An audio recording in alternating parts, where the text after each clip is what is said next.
Hey there. Quick question.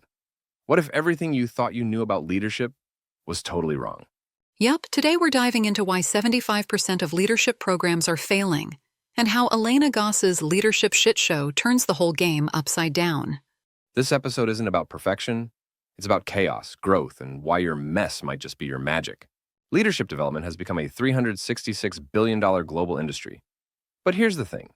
75% of companies report their leadership programs aren't delivering results. Today, we're exploring why traditional leadership wisdom might be completely wrong. You know what's fascinating about those numbers? They really highlight why Elena Gosse's approach in Leadership Shot Show is so revolutionary. Exactly right. And what makes her perspective unique is how she completely reframes leadership as this continuous cycle of chaos and growth, rather than some polished endpoint we're all supposed to reach. She even says, true leadership is a continuous journey of learning. That one really landed for me. Yes! And my favorite line from her is this: leaders are eternal students of life. That flips the script entirely. You're not leading because you have all the answers. You're leading because you're willing to keep asking better questions. Well, that's interesting. Can you expand on what you mean by continuous cycle? So think about it this way. Traditional leadership books tell you to master these specific skills, right? But Goss argues that real leadership is more like surfing.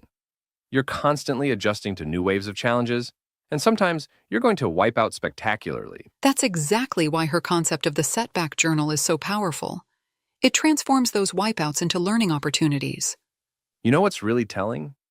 A recent Harvard Business Review study found that 78% of leaders struggle with imposter syndrome.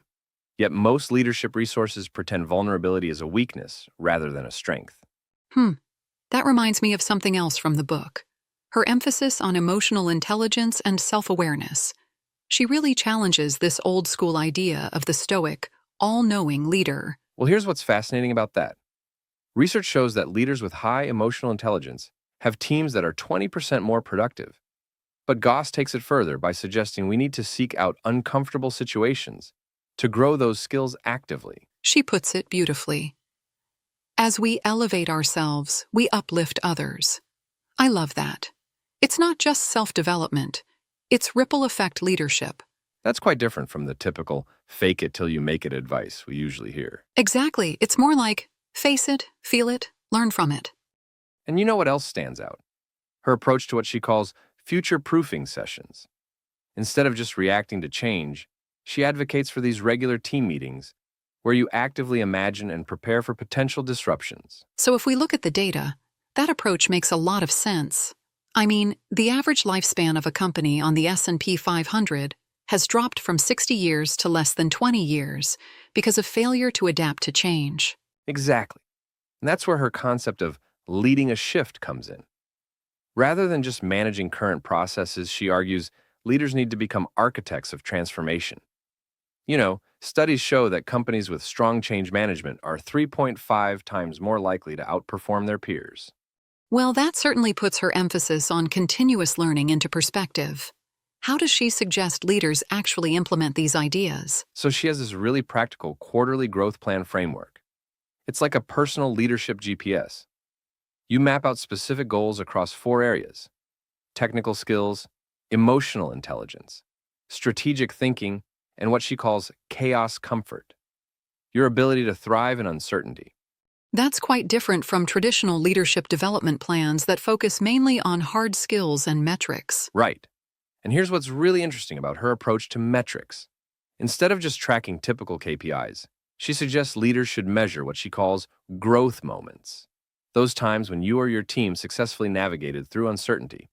That reminds me of something else from the book, her perspective on failure. She actually suggests celebrating certain types of failures as evidence that you're pushing boundaries. You know what's fascinating about that? Research from Google's Project Oxygen found that psychological safety, the ability to take risks without fear of punishment, was the #1 predictor of team success. Well, that certainly challenges the traditional command and control leadership model we've all grown up with. So, if you've ever felt like an imposter or like you're making it up as you go, guess what? You're already leading better than you think. Real leadership isn't clean or easy. It's messy, vulnerable, and constantly shifting, and that's exactly where the power is. Thanks for listening. Share this with someone who's tired of the leadership fluff, and stay tuned because the shift is just getting started.